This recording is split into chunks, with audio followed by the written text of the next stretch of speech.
All right. Hi, everybody. Thank you so much for joining me, for everybody in the audience and then everybody online. This is my first time demoing here in the new Adorama event shooting area, so I'm really lucky to be here, and he did a phenomenal job. He built this entire thing. So first of all, good job. Excellent. So I am a fashion and portrait photographer based in New York, and I'm also a photo educator. How many people have any idea, have seen me do something at some point online or something? Okay, cool. So you're friends. Okay, great. So I specialize in fashion and beauty photography. A majority of my clients fall into the realm of like skincare or creative portraiture. In fact, I'm bidding on a pharma job right now. Okay, so pharmaceuticals, right? Sounds really boring, clinical, maybe very clean. No, actually, the reason that I'm getting asked to bid on this huge job is because I am an expert in color gel photography.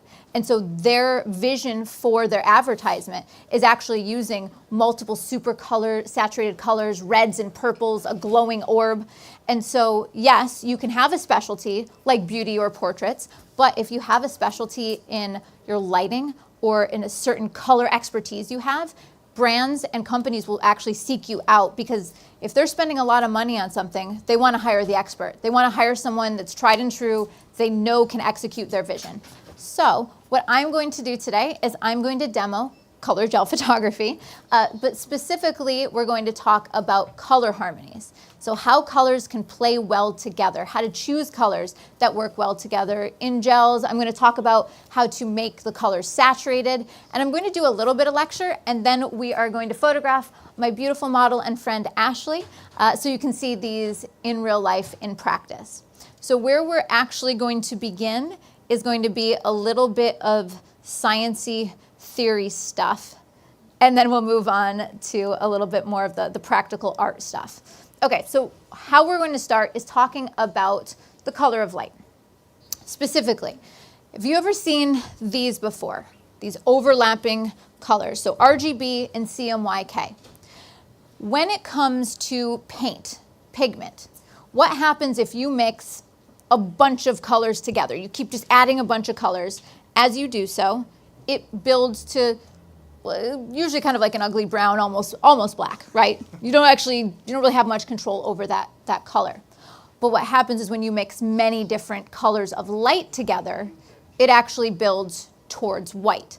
So specifically, what these are saying to you is if you mix RGB together, this is called additive color.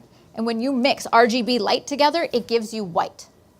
But on the other hand, if you look over, do you see where there's RGB, so red, green, and blue on the CMYK color wheels over there?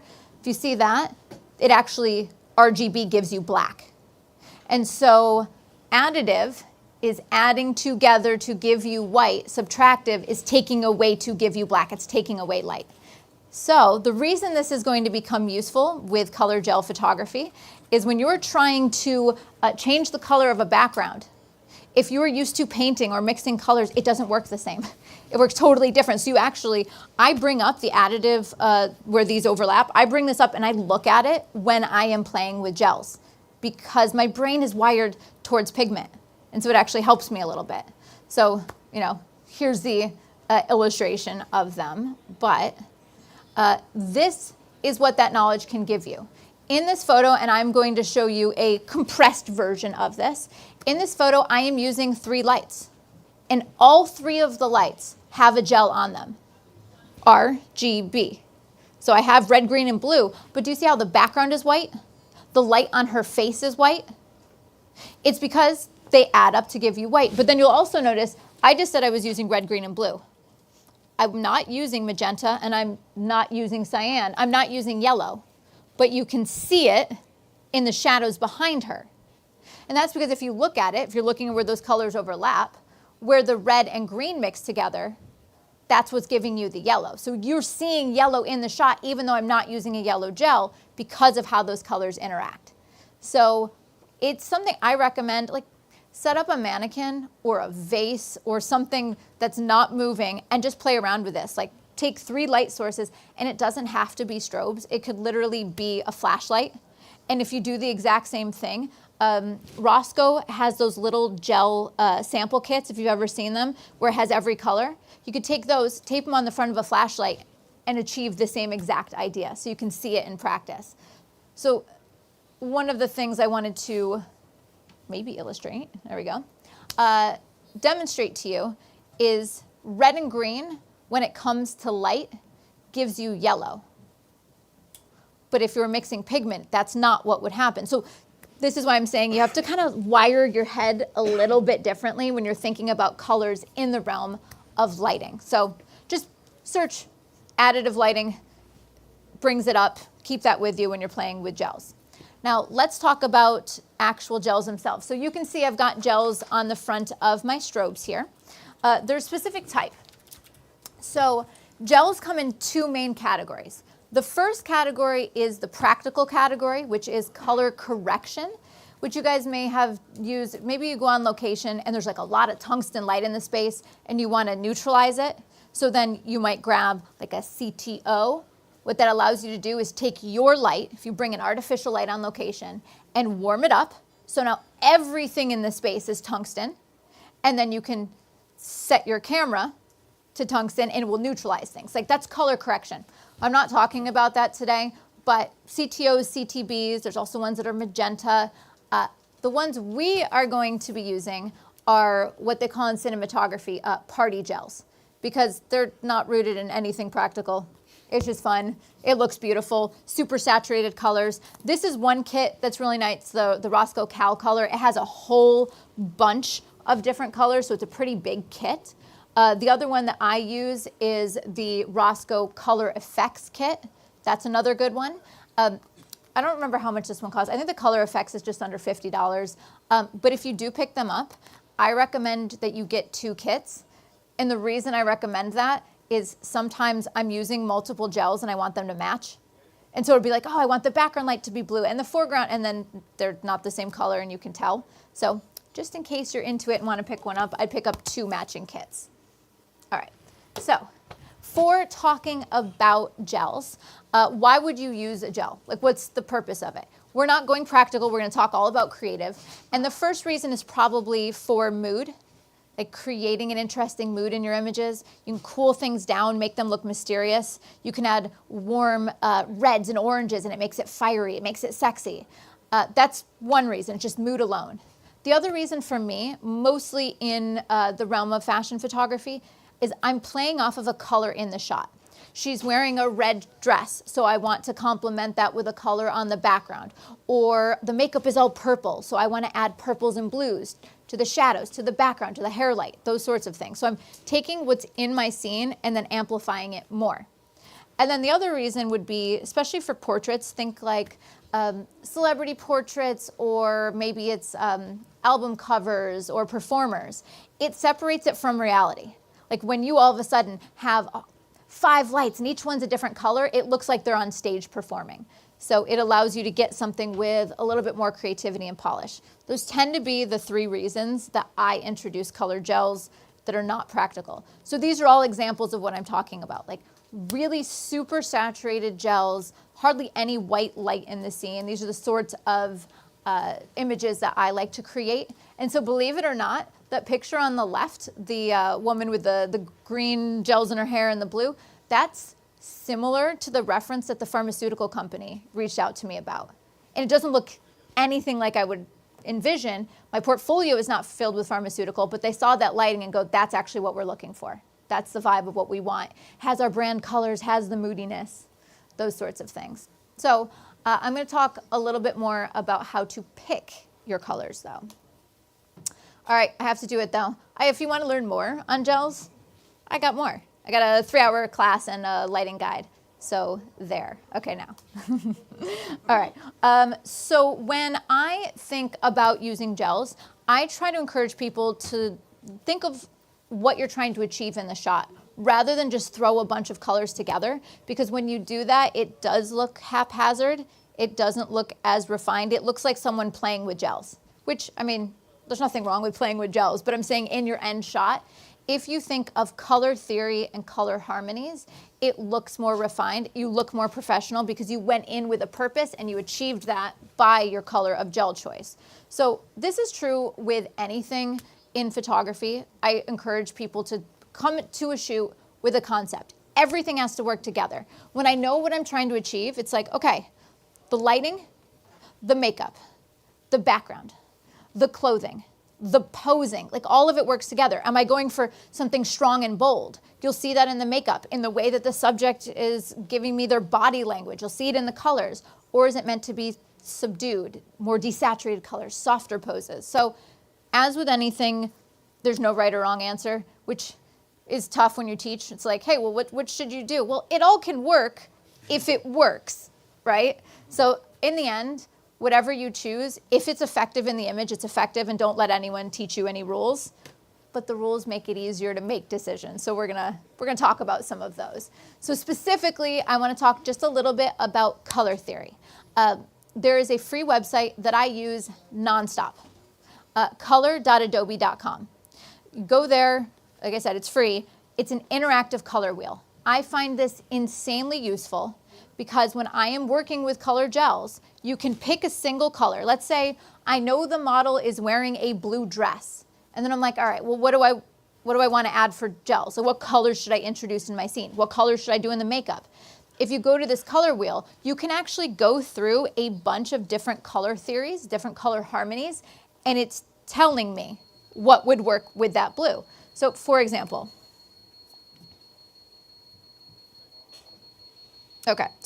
here, let's just say that I pick that color blue, and on the left-hand side, do you see where it says color harmony? I'm going to go to monochromatic. So what a monochromatic color scheme is that everything is the same hue. Hue is what we think of color. Like that's the word we use. Specifically, when you break down color, it's more than hue. It's you actually have your saturation. So how rich is that color? How pure is that color? And then you have your luminance, luminosity, brightness, right? How bright is that color? But we're talking about hue here. So if I go there and I pick monochromatic, it's like, okay, one way you could use blue in your scene would be to do more blue. I could do a blue dress, blue fill to the shadows, a blue background, blue makeup. That would be monochromatic. But then the next one that's on there is probably the one I use more often, which is called an analogous color scheme. Those are colors that are next to each other on the color wheel. Basically, it's monochromatic, but you expand it. It just gives you more flexibility. But we see analogous color schemes in nature. We see it in, like you go into a forest, right? And it's just all different saturations and hues of yellows and greens next to each other. Or, okay, it's getting cold here in New York, so let's be tropical beach, okay? You got the blue sky and the teals and blues of the water and the cyan. It's analogous. Because of that, it tends to be peaceful. Gives you a little bit more range of color, but they're all next to each other. There isn't a lot of contrast there. So this is telling me, all right, I could do kind of green, blue. I could even go maybe a little bit into like purples. Or I could go over here. I still got blue, but it goes blue, purple, pink into magenta. So you can kind of rotate it around and it'll be like, oh, you could do cooler colors with that blue. Or I could start to do a little bit warmer colors with the blue. And then I'll give you one more to start off with here. Next one, of course, the last one here is complementary. So complementary is across from each other on the color wheel, which creates contrast, it creates pop, it creates tension in your image. Like it is supposed to create tension, but it works together and it balances each other nicely. So monochromatic, all the same hue. Analogous, hues next to each other. And then complementary, opposite for contrast. So this is what I use because I look at it and go, okay, so I could use a yellow to create that contrast. So to go back now to our presentation, I'm going to show you a couple examples of this before we demo. Let's just see some of these in action. Okay, so here's some examples. This one is a monochromatic color scheme, and I shot this with one light outdoors. I actually had her bathed in sunlight. She's in hard light, directly in the sun, and then I cooled down my white balance to make everything go really blue, and the background was blue. And then I filled in the shadows with a B10 Plus and a blue gel. So everything in that photo is blue. Now to expand on that, analogous, colors next to each other. I've got my magenta, reds, yellows, oranges. Everything is that like warm, fiery color. Another example is this makeup was inspired by a goldfish. And so we decided to go with goldfish colors. But everything is oranges and yellows. And then you can see that different color theories give you very different effects. So complementary on the left, red and green, right? It's Christmas colors. But when you use them kind of more desaturated or more subtle, it's not like it screams Christmas to me.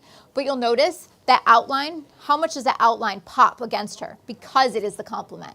Whereas in the analogous, I'm using kind of blues and teals, and so it's all just next to each other. It's a little quieter, not as much contrast. So you can see kind of how I'm making some of my decisions. All right, I want to give you one more complicated one, but it's not that complicated. Remember how I said analogous is next to each other? Complementary is across? You can combine those and have split complementary. So what it means is you can have a few colors next to each other, like blue, teal, cyan, and then you pick the color opposite, which in this case was a kind of yellow-orange. So what it does is it lets you have more than just complementary colors. It expands it a little bit and then allows you to have that contrast pop. Those are the ones that I use. There are more color harmonies than this, but monochromatic, analogous, complementary, or split complementary. Those are the four that you'll see in my work endlessly. So I think we can demo some. All right. All right, so a couple things. I'll just run you through some gear. I'm using ProPhoto B10 Pluses here. They're the battery-operated strobes. In my studio, I use a mix. I use ProPhoto D2s most of the time. And then when I go on location, I take B10 Pluses. Or in a case like this, when I don't want to be tripping over any cables or anything to plug into the wall, a super convenient way, especially if I'm, working in a smaller space.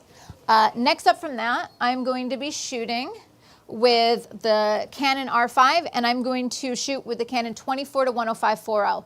How many people saw the new 24-105? Me too, I'm hyped. If you don't know, so they came out with a 24-105 2.8, and I got to shoot it.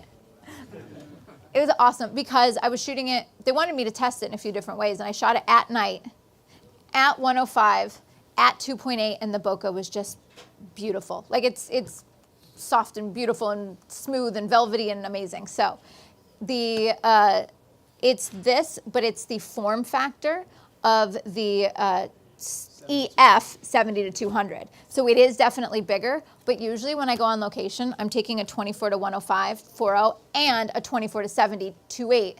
So now I'll just take one. Okay, sorry. I was in love. I've been waiting for, I swear, like literally decades for them to make something like that. So I'm hyped. Okay, so R5, 24-105, and then I'm using my Air Remote. Next up, you'll see that I'm going to be shooting tethered. So as I'm shooting tethered, it's what brings the images into the computer so that I can preview them. I'm shooting tethered into a program called Capture One. If you don't have it, no problem. Lightroom will allow you to tether as well, but Capture One was made for tethering. So if I say it will work better, of course, what does that mean? I'm going to demo and it won't work. So I'm saying nothing here.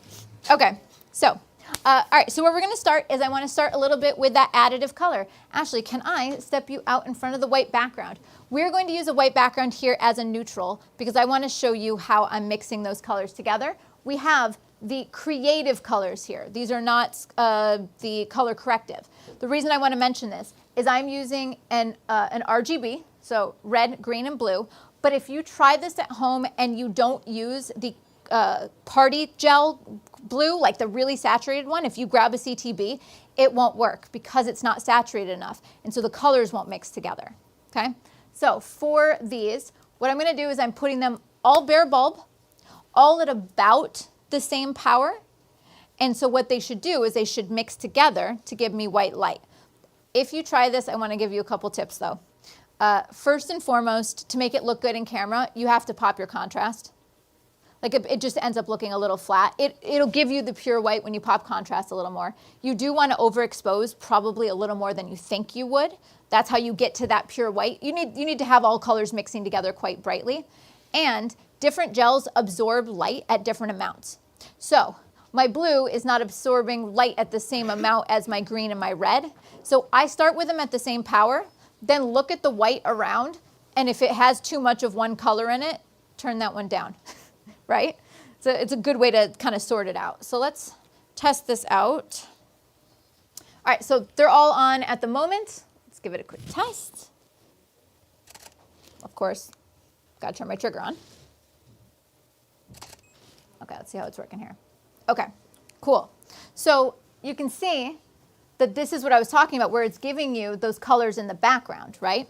Now, if I wanted to see about the powers, and I was like, wait, they're about the same power, but it's not pure white. By the way, it's pretty close. But if I take my little eyedropper, right, and see how you can mouse around, and you see above where her face is, it tells me the RGB colors, right? Like it's telling me, you can see it, it's in red, it's in green, it's in blue.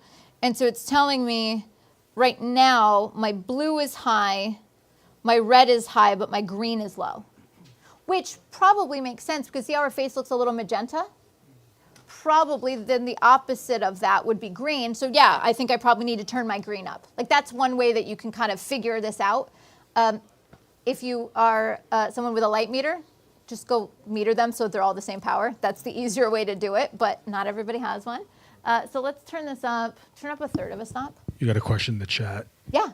So instead of neutral light, it's created by these three colors. Mm-hmm. What's that? They're asking there's no neutral light. Yeah, no neutral light. It's all gelled. Try it again. So see how it's getting more white in the center of her face? And again, it wasn't because I was metering. I'm just checking here on my histogram or on the color picker. All right. If you want to play with this at home, where it looks cool, like I'm in a small space, but typically it looks great with movement. Someone jumping, dancing, flipping hair. Maybe I'll do a hair flip. Okay, hold on. Sorry, Ashley. She got her hair done right before this, and I'm going to mess it up. I'm also going to move these off axis, because when you do that, it makes the shadows bigger. So I'll pull yours that way just a little. Okay, and then maybe I'll like raise this one up a little. All right. Okay, and I'm going to switch over to high-speed continuous. All right, can you do like a, okay. Did you like that direction? Okay, ready? Go ahead. Yes, so cool. Someone said it's fast. That's when you pay for more expensive lights. That's what you get. That's true. No, you disagree with me? I'm just sitting here, lady. Okay. Okay, I'll do one more because I liked it, and then we'll move on to the next thing. All right, I'm so ready, Ashley. Cool. Okay, but I say that, and then it didn't fire in that one, so shh. Okay, cool. Excellent.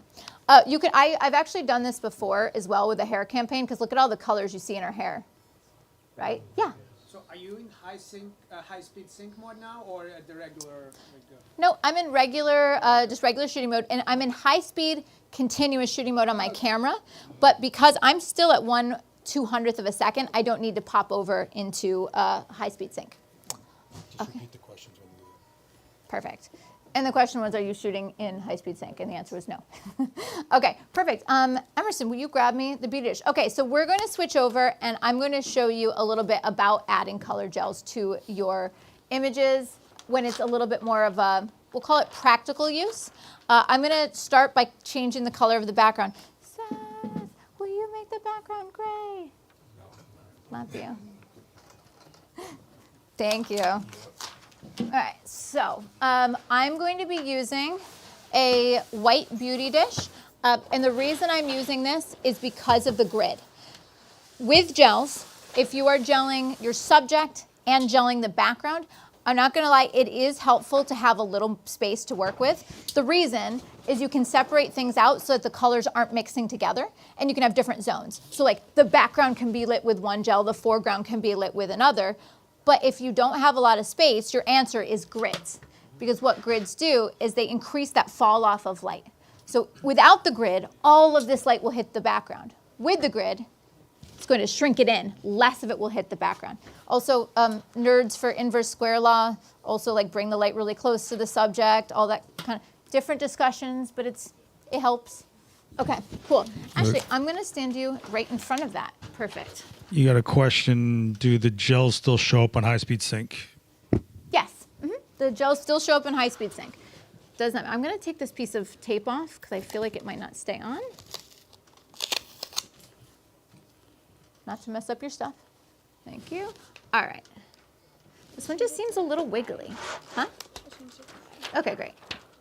Thank you. I don't know why it just feels wiggly. Okay, cool. By the way, will you grab this? So how I'm attaching my gels. With the ProPhoto B series, so the B1s, the B10s, the B10 Plus, X, all of those, they have LED modeling lights, and they have something called click gels that literally can click onto the front, like they're made for that. The reason they can do this is because it is an LED modeling light, so it's not going to melt the gels, whereas with a lot of other strobes, like my D2s, for example, they're using tungsten modeling lights, and they do get hot. And so the tip I wanted to give you is how I attach normal gels, if I'm not using the click ones in the B series, is I use gaffer's tape. You want to make sure that it is not duct tape, not painter's tape, because what happens is that stuff melts and it leaves a residue on your lights, and then you have sticky lights or it messes them up. And when I attach it to a light that has hot modeling lights, I don't know if you saw before, is there was a little bit of space I left. It's folded like this. It was breathing room, literal breathing room, so that the heat can escape out the sides versus taping it flat, tight up against the front of the strobe. It's just so that it doesn't melt. Everyone's like, how do you not melt your lights? I'm like, well, or melt your gels. I mean, sometimes I do, but I try not to because I don't want to have to keep buying them. So, all right, cool. Hi, Ab. Ab, what are you doing? Okay, so let's give this a test. I'm going to actually start without the grid, just so you can see this. All right, and then I am going to turn the modeling light on. Whenever I shoot, I turn off all the ambient light in my space. Like I do not shoot with big, bright windows next to my shooting space because I like to have precision lighting, unless the whole point is that I'm like using the ambient light and the window light. Otherwise, like we close down all the shades, turn off all the lights so I can see, which is why modeling lights are important. Can you? Oh, you did. You built magic. Thank you. He is magical. Okay, thank you. All right, so let me give a quick test over this. All right. Next up, this is because Ab's watching. No, it's true. I'm going to be guessing my exposures, but for those of you who work in the studio a lot, a light meter is actually what you would use so that it tells you what your camera should be set at, or vice versa, what you should set your light at. But we're going to just make it work, which means I'll guess a little. It'll be okay. All right, let's see the first one. Oh, my God, don't judge me. See, Ab, I'm selling you light meters. Oh, my God. Nobody judged me. Yeah, that's right. Oh, no, it's because this one was on. I get some defense. That was on accidentally, so now it's not as bad. Yes, can you turn the background off? See? It was only half my fault. Thank you, Emerson. Okay, let's try that again. Okay. Whew, see, it wasn't that bad. All right, so here's what I want you to notice. Right now, I am not using a grid. And so what you'll notice is that the background there, first of all, it's uneven, right? You can kind of see on the left-hand side, it's getting a little light. It's a little bit lighter. It's actually from this area of the beauty dish. It's a little bit of bare bulb that is hitting the background, which makes it lighter. So a beauty dish does not produce completely even light for the most part, but a grid will help with that. And then the other thing is the light is spilling on the background. But in order to achieve saturated gels, you need to make sure that your white light is not hitting whatever is going to be gelled. So the tip I impart to all of you is that gels show up most in shadow areas. If white light hits the gel, it dilutes it. And then go watch more of my video for more. I'm just kidding. No, but you guys, that's the gist of it, right? So basically, if you want your gel to be saturated, make sure white light doesn't hit it. That's the secret to all of it. So, for example, can you raise up the background light and can you put a blue gel on it for me? So let's pretend in this very small space, it's not that small, but smaller space, okay? Ease up, right?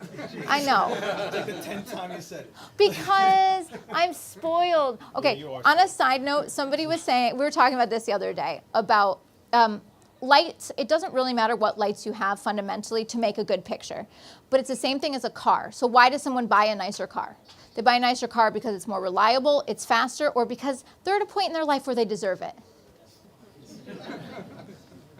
That's how I feel about my lights in my space. I'm getting the most aggressive side eye ever. Okay, so what we're doing is we've turned on that blue gel. Is that as high as the stand goes? Can you just point it? Yeah, I can We'll go. raise it. Just go up a little. Just Ashley, don't tip over it. Will you just physically point it higher, Emerson? Maybe. Let's do that. Yeah. Oh yeah, that's perfect. Okay, perfect. We're going for stability and safety, so we're going to put it on a smaller C-stand versus the floor stand. So what I'm going to do is right now we have a blue gel on that background light. We're pointing it behind our subject, and the goal is to gel the background. But I envision this having a super saturated blue. Like that's what I'm trying to achieve. So thank you, Emerson and Ashley. And then maybe go down, because it's close, go down the stop. And then push it a little closer to the background. Okay. Thank you. Great. Okay, Ashley. Perfect. All right, so let's see. So I'm going to add that blue gel. All right, so what you'll notice is that the blue is not saturated. It is not what I was trying to achieve. I want something super saturated, and it's not at all. So there's two reasons that it might not be saturated. Reason number one, the white light is hitting the background. If the white light weren't, when we took this previous shot, it should be black, right? The background should be black because that would mean that no light was hitting it. And then the other reason is my strobe might not be strong enough power. So those are two things. Like if you're trying to get your saturation, turn up the power of the strobe. If it's still not saturated enough, then you got to work on your main light. So will you turn that up a stop and a half behind her? Let's just see. I'm pretty sure it's not the problem. Okay, great.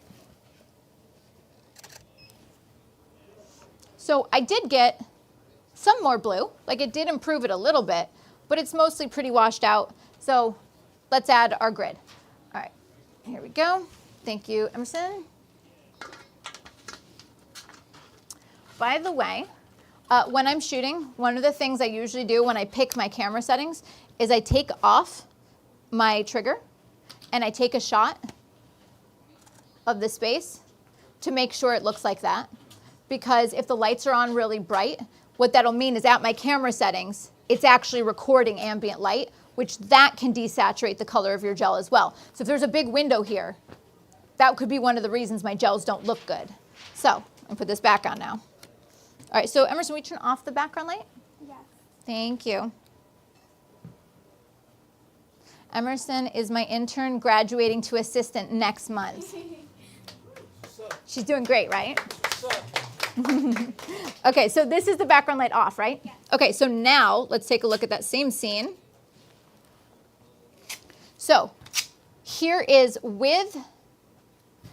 without a grid is the top shot, with a grid is the bottom shot. That's why grids are essential when you're using gels. You have to use them because they control all that white light. So now I'm not changing anything. We're just going to turn the background light on for me.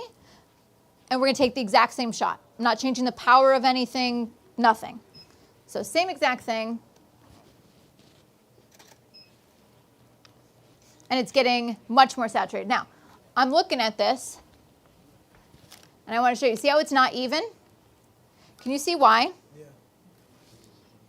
Because I looked at it and I go, well, that's not right. It's because this is white light. So I have to keep it centered. Basically, you don't want any of this white light like getting out the side because that's going to mess it up. We can, because these are the LED lights, I can tape it on tighter and it'll be fine, or use a regular gel. This one was just a remnant that I had. So let me take the same thing. We'll try it again. Okay, same exact thing. We just made sure no light was spilling out of the side. Okay. And it fixed it. So I think a lot of times using gels is problem solving. You're like ticking down the box. Okay, is the white light hitting it? Is it bright enough? Is it spilling out the side? Is my ambient light affecting it? So looking at this, the whole point of this presentation is using gels, but also color theory. So right now, looking at my color wheel, I could decide what's next. So I want to do monochromatic color theory. I want to do monochromatic. So what that means is blue on blue on blue, like just lots of blue. So we're going to add a fill light here with a blue gel. And that'll be my first test. But what is cool about using gels is if you look at her face right now, do you see where the shadows are? Okay? When I see the shadows, I know that's where the gels are going to appear because the white light is washing out the gels everywhere else. But here, the shadows, they're ready to absorb whatever you give it. And in this case, it's going to be blue light. So give it a little test. And will you bring that right here? Yeah. Thank you, Emerson. All right. And let me turn this on. Okay. So it's my brand new light. This is the first time I'm shooting it ever. Okay, let's see. Let's try spare bulb. Let's try there. Okay, we'll see. And let's see the direction of your head. Shouldn't this wait a little bit more? I'm trying to match it to where it was. Good. Okay, so if you look at these shots, especially if I zoom in on her face, here was without the gel. So pay attention where the shadows are, and now look at it with the gel. It shows up exactly in the shadows.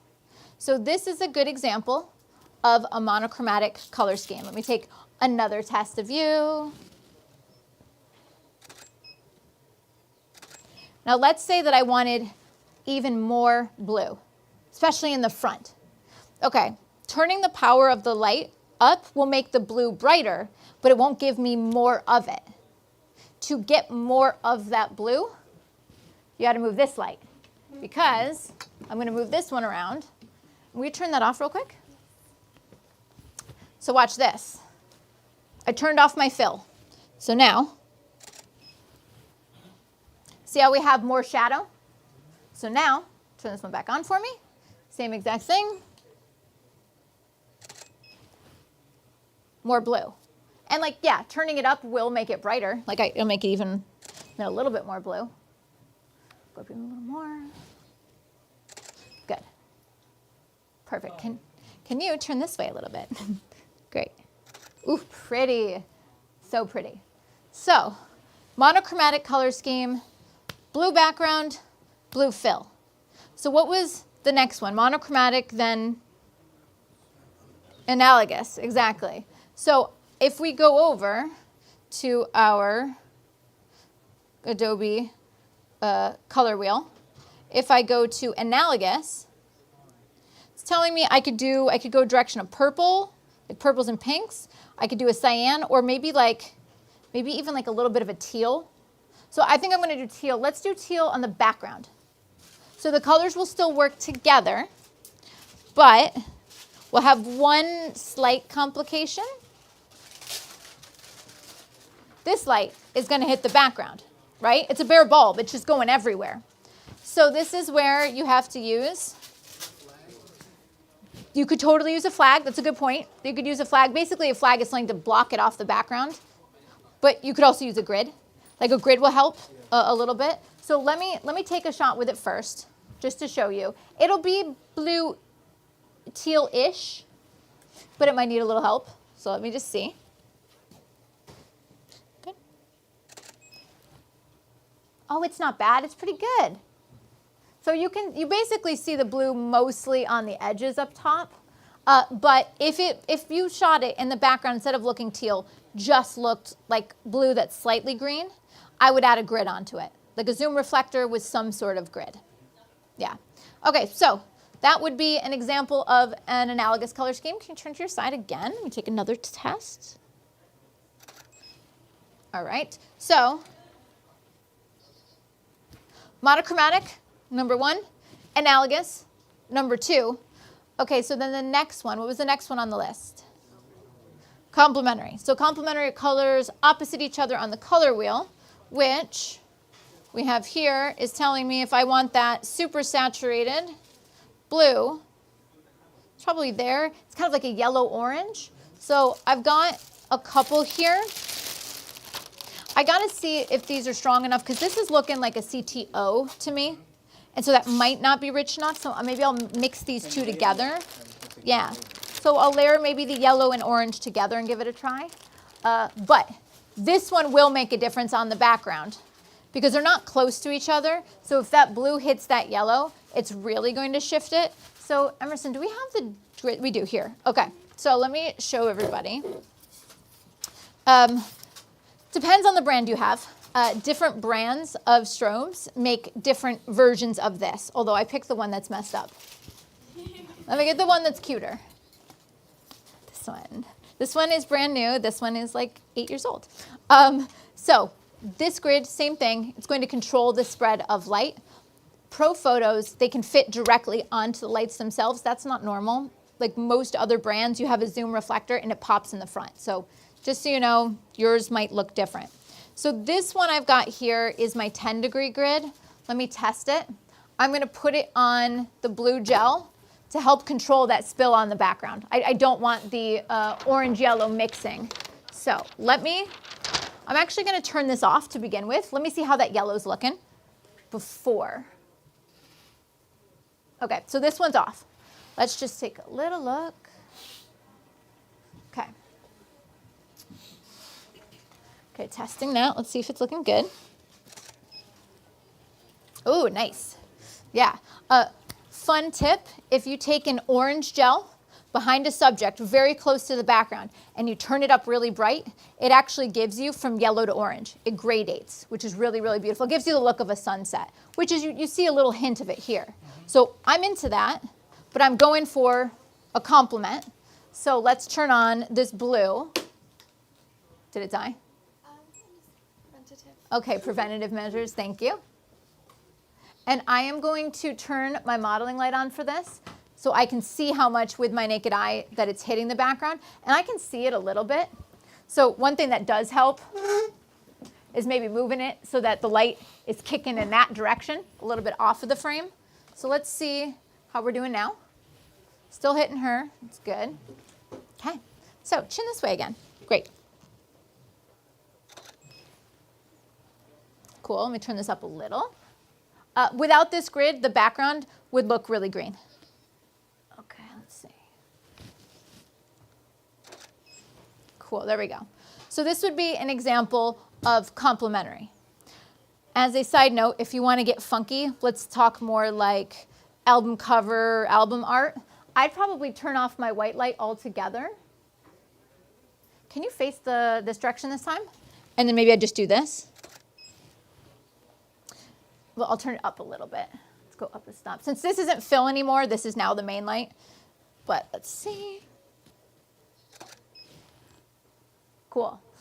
So I can have them playing off one another and make it something really graphic. This comes back to intention. If I were shooting this, as beautiful as she is, I would probably not just have regular makeup hair down. I think I would probably go with something more graphic, like a hat, because now you're playing with shapes against the contrast of the background, or a funky eye that you can see now that she's all blue. Most of her features kind of disappear a little bit because there's not much definition. Her normal makeup was meant for white light. So maybe like a really graphic black eyeliner that comes up or some cool shape. Or I've shot like an afro that was in a really graphic shape. So something like that. Or somebody moving. At least there's a little bit of movement, maybe like fringe on a jacket. Like those sorts of things make sense to me. Here, I feel like the blue washes her out. It's not because the color doesn't work, but because it's only one piece of the equation. It's lighting, styling, hair, makeup, color all together. Okay, so the next one down the line. So monochromatic, analogous, complementary, split complementary. So then I have some choices about what I want to do. For example, I could maybe take my main light and make it teal and then have like teal and blue. What I think I would probably do, let's do the background teal, and then I think I'm going to leave this one on, as I think I'll introduce a rim light. And so I'll allow my rim lights to be the warm part, because I feel like most of the time I've found, I don't know if you guys have tried this, yellow orange on the face, like it makes the skin tones go kind of weird sometimes because our skin is already yellow and orange. So it just looks like almost as if someone super saturated the skin. It looks abnormal. So I tend to only use yellow orange gels on the face if it is meant to look like fire. Like there is red, there's yellow, there's orange, there's smoke effects in the room. Otherwise, I usually do cooler colors on the skin more often than not. Yes? Set your white balance in your camera too, because I know colors drive white balance. Sure. So the question was, what have I set my white balance to? Because of course, with gels, it shifts all over the place. So what I do is I set my white balance to 5600 or Kelvin or a flash white balance preset. But here's a fun trick. Looking at this photo, there is no neutral color, right? There's no white. There's no reference point. So if you come over to your white balance and tint, I can make it whatever I want. So let's say I want to make it more green. Like that looks correct as well if that was the intention, and I took the tint and I made it green.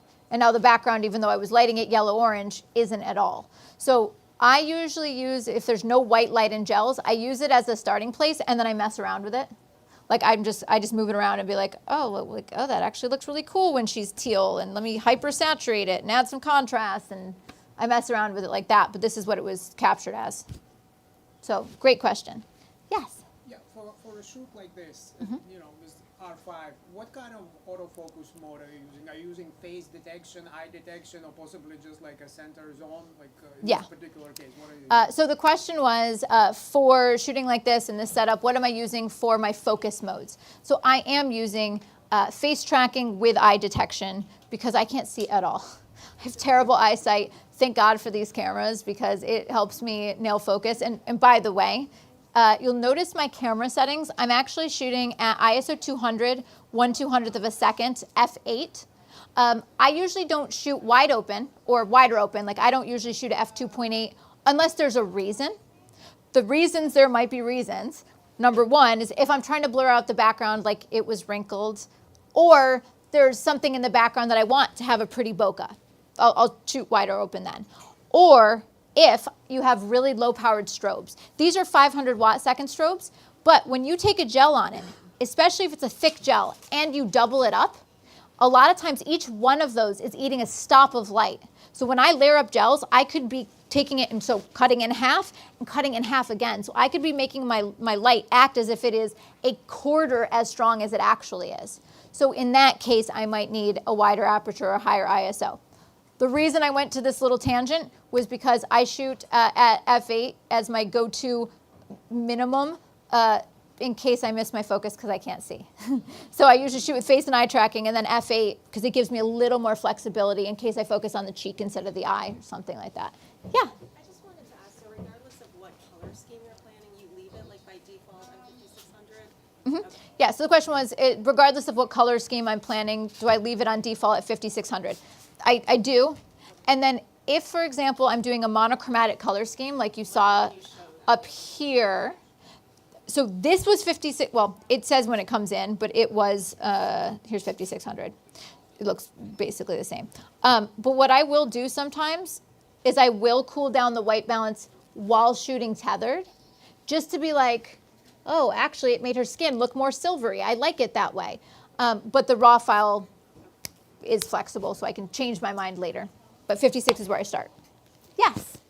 If you did want to add a gel to either your beauty dish or Yes. use a softbox, what would you recommend to do that if you just have these big gel pieces? Yeah.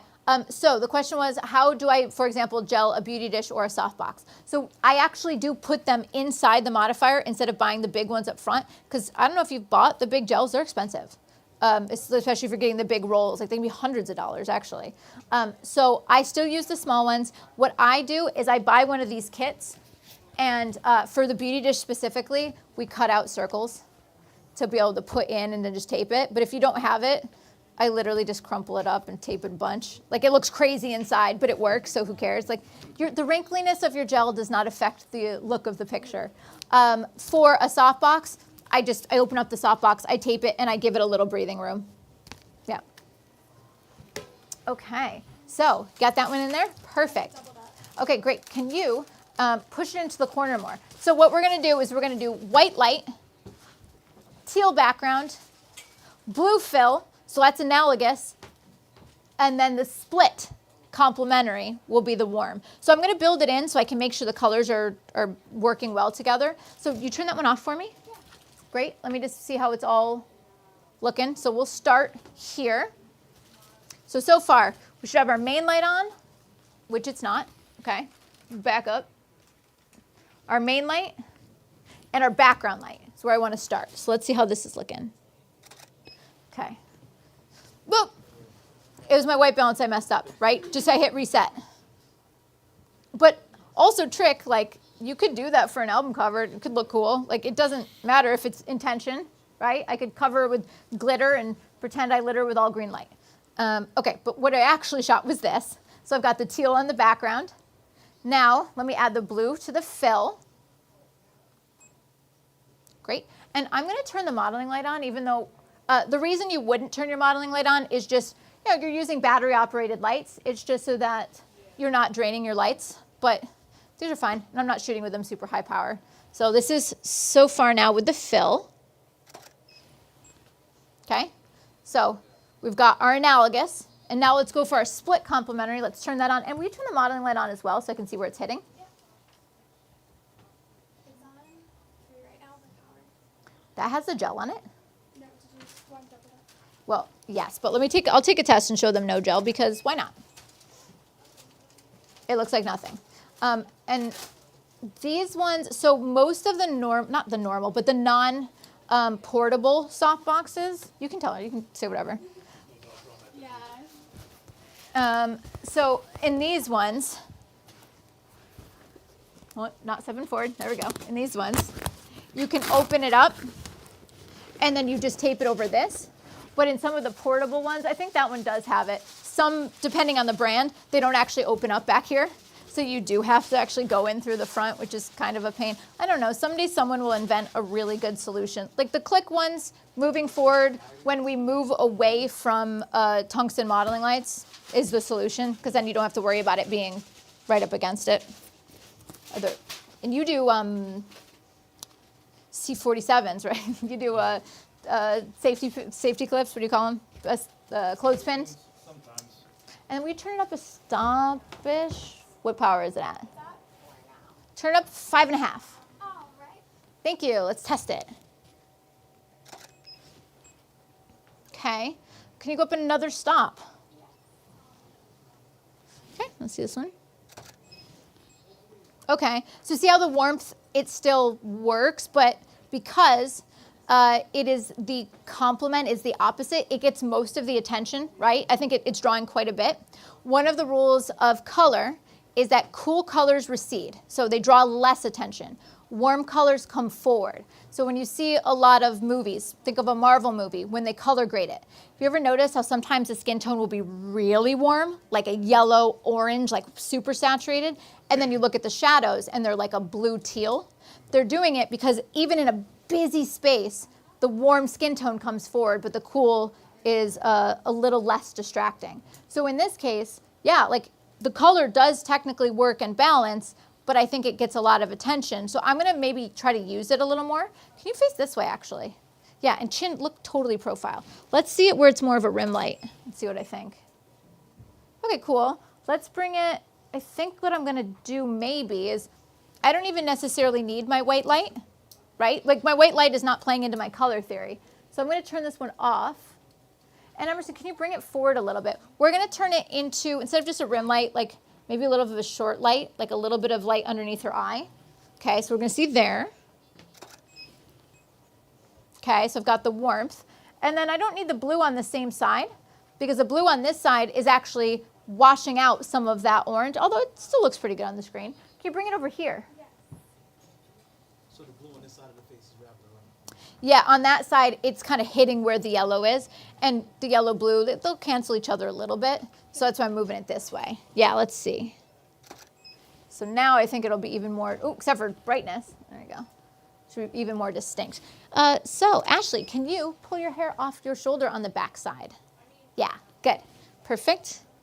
And I'll look over towards me again. Cool. Great. So this would be an example of a split complementary. I wanted to throw one more fun thing into the equation. I am using a hard light here, and I'm going to see it's only really hitting her face. I can actually see it. Like I use this with my hand all the time. I can see like the blue hits here, and it's kind of gone by here. I might back it up and point it down a little because it's a hard light and she's wearing a sparkly top. And so I think I want to add a star filter. So I use star filters all the time when I'm going for like extra. Like I'm just trying to do everything. I'm doing gels, I'm doing, he says always, yes. I do gels, sparkly clothing, like let's just add the sparkle. So will you hold this for a sec? I'm gonna make sure that this is also hitting her top. If I can do this. Yeah, and I think I've got it. So I see a little bit of blue on her top. Let's look for that. Let's look for that sparkle. Let's see. Oh, I got sparkles. Woo. Okay, so now look your head that way. Beautiful. Cool. Yeah, and you can, by the way, you can actually see it in camera. This is not something that you kind of hope for. You can actually see it with the modeling light where it hits. But when I pointed it down, it's starting to not hit the top of her head. So I'm just gonna like try to get the middle ground of that. Hi, Gavin. Okay, I'm gonna try one more of this. Perfect. So hair off your back shoulder again, and you're gonna look towards Emerson. Beautiful. Great. Get one more sparkle here. Cool. And by the way, every time she moves, it sparkles in a different place. So sometimes having the person move around is helpful. Yes? Do you have one of your favorite filters on right now, Black Promist, or is it just like...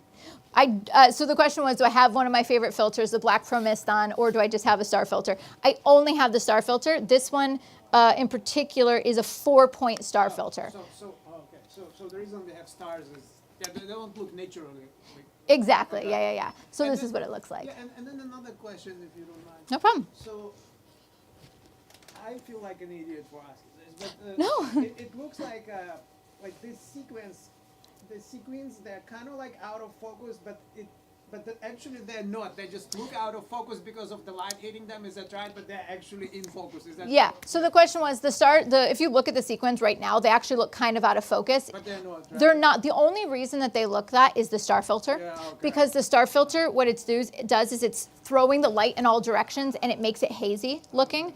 But if I look back to when there was no star filter, and I like zoom in on them, like they're normal. Or you look at the dark ones and you can see that they are. Yeah, exactly. Right? Okay. Yeah, you look at the dark ones and those ones are still Thank you. pretty, like over here, those Right. ones are sharp, but it's the star filter and me being extra. So now knowing that I have 3 different color theories here, let me just bring some up to show you because we're gonna do let me reset this one though. Complementary, our analogous, our monochromatic. I'm gonna bring these all up. And then I'm gonna throw one more thing into the mix on this last one. On this last one, same thing. We're using multiple gels. This is where I would go in and I would mess with that white balance and see what kind of different color combos I could get out of it. Like I could go for a super green, something like that, and pop the color. So, Lindsay, yeah. Hi. can you use, just for people, can you use the starlight filter with soft light? Okay, so the question was, can you use a star filter with soft light? It has to be something reflective and hard light. So the only reason that you see these reflections is actually from this light. There is a little bit of haze that you're getting from the softbox coming in from the side, but usually that's not going to be hard enough to give you the big reflections. These just happen to be big sequins, so they are getting us a little bit more reflection, but usually has to be hard light, pointed, reflected right back at the subject, back towards camera, rhinestones, glitter, sparkles, which is why my wardrobe stylist, like most of his research is where can I get Lindsay sparkles all the time. So let's go through these. First one, monochromatic, all the same hue.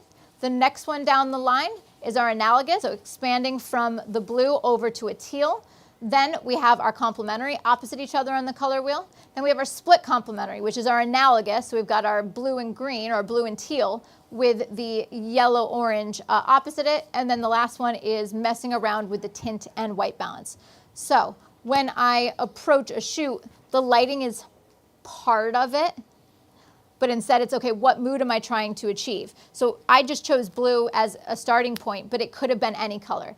But what am I trying to emphasize? Is it meant to be playing off of the theme of Barbie this year, so I go with lots of pinks? Or am I going for something fiery and it's all reds, yellows, and oranges? So when I approach a shoot, I pick the initial color based on the mood I want to achieve. Then I use the color theory to help me figure out what other gels or colors I can integrate into the scene. So I can take a few more questions before we wrap up if you have any. And you too, Seth. Not your questions, but if people have questions. Lindsay, Yes. if I'm trying to get vibrant colors and I have a lot of natural light, Yep. I can't limit that with shades, I still get a lot of natural light coming in. Yep. Would using a neutral density filter kind of help, or would that mess up with these color bands? Okay, so the question was if he has a lot of ambient light in his space and it's maybe messing up the colors, would using a neutral density filter help? What I would probably do instead as my go-to is, first of all, if you just put a black V-flat up, even like a portable one, just right next to your subject, it makes a huge difference to kill a little bit of it. Next from that, first, rather than having to put an ND filter on, which sometimes can make it hard to focus and whatnot, if you instead shoot at higher apertures and lower ISOs, I would try ISO 100 f11, and that should still get rid of most light unless you have like direct window light, but then do the V-flat if not. So I'd say save the ND if you can get around it. What else? I saw another one. Yes? How would you compensate or approach differently for richer or darker brown skin tone? Sure. So the question was, how do I compensate or how do I act differently for richer or darker skin tones? So first of all, I actually often like what gels look like better on darker skin tones because it ends up looking a little bit more metallic. The reason why is you'll notice a highlight more on a darker skin tone than a highlight on a lighter skin tone. Because if you think about it, light on light, there's not as much contrast. So I tend to use harder lights on darker skin tones like I did here because it will give me that really pretty metallic look to the skin. I don't think that there's as much, many things that I worry about. Makeup perhaps is if there is a shine on the forehead, because again, you'll notice a highlight on a darker skin tone more readily. I'll use HD powder or something to absorb some of the highlights here, just so that there's not, a big reflection right in the middle of the forehead. That's probably the only difference. You're welcome. Yes? Question, so for somebody who wants to start into gel photography, how many sources of light is it recommended to have? Okay, question. Perfect. The question was, if someone's interested in starting in gel photography, how many light sources is it recommended you have? So here's the thing. The more the better, I know. The more the better. No, you can do it with 2, but I think 3 is where you get your flexibility because I can gel a background and change the color of a fill, which is why, I ended up, with 4 here, but I think 3 is where you can really start mixing and matching colors. At 2, you're either choosing a background or a fill. So 3 if you can. Yes. Yes. Say it one more time. Yep. Oh, yeah. Good question. Can you grab it real quick? The optical spot somewhere. Okay, so her question was about the optical spot, which is great because I designed it, so you should all buy it. Thanks. He says it's on the shelf right there. So it's the Westcott optical spot. Just grab me any lens. So basically what she was saying is when you use this modifier, it has a lens that goes in the front.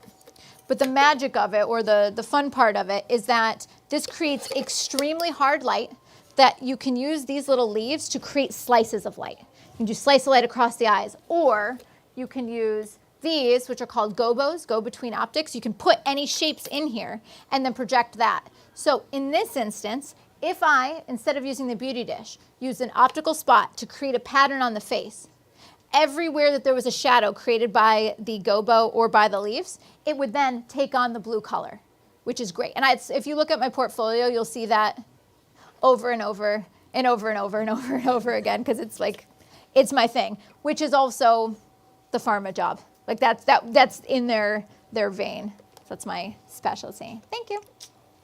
Yes. Yeah, so if you know your output will be used both, say, on the regular displays and in the print media, okay? So obviously the print media cannot reproduce like the same dynamic range as Sure. display. So do you ever take this into consideration, you know, at the time that you shoot, that you know, like you would adjust the lighting, you know, especially for it to look better in the print? Would you take essentially a separate picture for the display media and then the separate for the print? Do you ever do this? It's a really good question. So the question was basically, you know that how you view something on a display and in print is not the same. And especially when you're representing supersaturated colors. So do I ever shoot in a different way intending it for print? So the answer is no, but I process it in a different way. So whenever it's ending up being in print, I lighten it up and I will do there's a way to check if things are out of gamut based on how it's going to be output. I usually end up desaturating some of the colors just a bit when it goes to print. So lighter and slightly less saturated. But most of my clients, like most of the time people hire me, it's for every medium. And it might be print, but it'll probably also be online. So I make what looks best and then we tweak. Yeah. Yes. So there was a photo example that you had in the slides earlier. You said you only used one light and it was outdoor. Do you Yes. mind going over that? 'Cause I really want to try something. Sure. I only have one light, so I can't do the 3 setup. Yeah, I mean, don't I don't know what to tell you. The question was, the comment was that he wanted me to go over this one because he only has one light and not the 3 or 4 I'm using over here. Someday. Okay, no. So what I ended up doing is I exposed for the highlights on the subject's face and the suit she was wearing. So I literally stood her in the sun, okay? Then I underexposed slightly so that the background, because the background was hit by the sun and it lost some of its saturation. Have you ever seen that? Like a color hit by the sun doesn't necessarily look too vibrant when it's overexposed. So I underexposed so everything went really rich. And so you can kind of see, like I'm trying to, but she's got a wall. The wall's here. Okay, so the sun was here. And then physically right up against the wall, I had a bare bulb just out of frame with a blue gel at full power because I'm competing with the sun. So that filled in all of the shadows that the sun was not hitting. And then I cooled down the white balance a little bit more to make it even more cool. You're welcome. And by the way, you can do that on location, but basically you take it and are you going to do your fill with the gel or a hair light as a gel? You can do the same thing with one light. Yes. Sorry. I was next. Is that the actual color of the outfit? Yes. Was that the actual color of the outfit? Yeah, it was a silver suit. So it didn't, okay. It's a casual Wednesday look for my models. So when Yes. you're using it to edit, do you use it just capture one, or can you use Lightroom as well? Sure. The question was, when I edit, do I use just Capture One or can I use Lightroom as well? So fundamentally, those two tools are, as image processors, do mostly the same thing. So they could be used interchangeably. I like a little bit better how Capture One handles color a little bit. I like how it handles tethering a lot more. Lightroom will 1000% still get you there. Okay. So you're fine, whatever you got. Okay. Yeah. Yes. I got one more. No, I appreciate it. So when it comes to shooting on like sequence or Mhm. glitter, Yes. I notice whenever I'm using flashes, it just dulls it out. I saw you use the star filter, and that helps bring it out. But if you don't have that filter, what would you recommend to really get that shine? Okay, so the question was, sometimes when he shoots sequins or glitter or things, it can look kind of dulled out. So a couple of things. First of all, if it's a sequin dress, what I usually do is I light the face and the sequin separately. So I'll use a grid. I'll light, like I shot, there's a fantastic designer, his name's C.D. Green, He'll likely be in one of the Bergdorf windows this year if you go past. He does things with sparkles and glitter and galore. And he hired me to shoot his beauty dish grid on concentrated hard lights, like on the dress, or with glitter on the face. I'll use a 5-degree grid on the face, like a tight grid to pick up that sparkle. And then like another softer light as fill. So take away for sparkliness or use big reflections for evenness. So using more of a hard light just to show. Yeah, the hard light is what will give you the starburst effect when you add the star filter. But if it were catalog where you want the dress to look smooth, then you would use big reflections because it's lighting all of them, whereas the hard light's lighting a few of them, if that made sense. Yeah, I think it did. Yeah. When do you think you're going to update your calendar for workshops for next year? Oh, I love you for this lead-in. The question is, when am I going to post the calendar of my workshops next year? So first of all, I have a studio in Jersey City. I do 10 or 12 workshops a year. I have one tomorrow and the next day. They're sold out. You can't come, but that's okay. Great. I'll see you tomorrow, the next day. Tomorrow. I'll see you tomorrow. So I'm going to post it probably for Black Friday. And then I might do one more that I'll post before the end of the year, but that should be a majority of my calendar before, within the next month. Thanks for that plug and lead in. I appreciate you. And as a side note, because tomorrow's class is actually a class that I'm doing with Nanlite. So the reason I wanted to mention this is I'm using strobes here and color gels, but the concepts I'm talking about here also apply with colored LED RGB lights. So Nanlite Pavo tubes or the Nanlite 60C. This entire setup, the way that he originally had me lit in red, and at one point it was blue. The way that the colors mix together, or the way that color theory works, doesn't just have to be gels. It's really more color light is what the concept is. So yeah, if you're a continuous light shooter or if you shoot video, all of these concepts apply. Oh, that's cool. That's dope. Yeah. Great. Yes? Would it be crazy or Crazy. counterintuitive if you don't have the gels available, if you want to experiment with the look to see how to get there, mess with the color grading in these programs? Good question. So the question was basically, let's say you don't have the gels and you want to achieve this look. How much can you achieve in color grading? So color grading is where you play around with color and tone in post-processing, and there's several ways to do it. You can play around with white balance is one of those ways. You can also play around with how colors are distributed to the shadows, midtones, and highlights. A lot of times I will do a little bit of the color in my gels, and then I push it the next like 50% or the next 25%. So an example, I want to see if I shot one in the beginning without the gel. Let me just see. I did. Okay. So for example here, right? So this is without the grid, without a gel. This was just a beauty dish. In Capture One, or it could also be Lightroom, I am going to go over to my color balance. In Lightroom, you would see your color wheels. From here, you can see that it says shadows, midtones, and highlights. And I have this big circle, and I can start to drag the colors around to add them to the shadows, midtones, and highlights. So for example, here to the shadows are primarily on the right-hand side, a little bit under her chin. But if I grab blue, it's not gel, but it's gel-esque. Like it does definitely move me in this direction. So I don't know if I shot one. I shot this with a blue on the background, so it's hard to tell. So you'll notice it's not going to be as saturated. It's not going to be as defined. But as far as achieving your mood, like it definitely is moving me into a cooler vibe. Like this one, here we go. This one was where there was more shadows. So now if I go in and add blue to the shadows, there'll be more of it visible because of that. As a side note as well, it is a little bit, you have more control for color grading in Photoshop with masking, but in Lightroom and Capture One, if you learn those masking tools, you can get a little bit more precise. If, for example, it was affecting her skin tone, you can color grade on a separate layer and then remove it off of the skin. So gels are better, but it's only part of the equation, and I use color grading for almost every shoot that I do. You're welcome.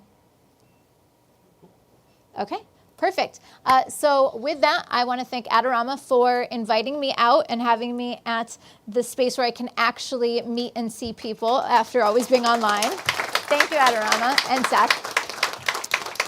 And if you guys have some questions, I will stay after while we pick up some gear. And everybody that is online, I encourage you to subscribe because this is actually a new channel, and you guys as well. So this is a new Adorama channel that is specifically for these live streams and for things that happen here in this event space. So if you want to see more of those, subscribe to that particular feed of YouTube channel. All right. Thanks, everybody. Appreciate it.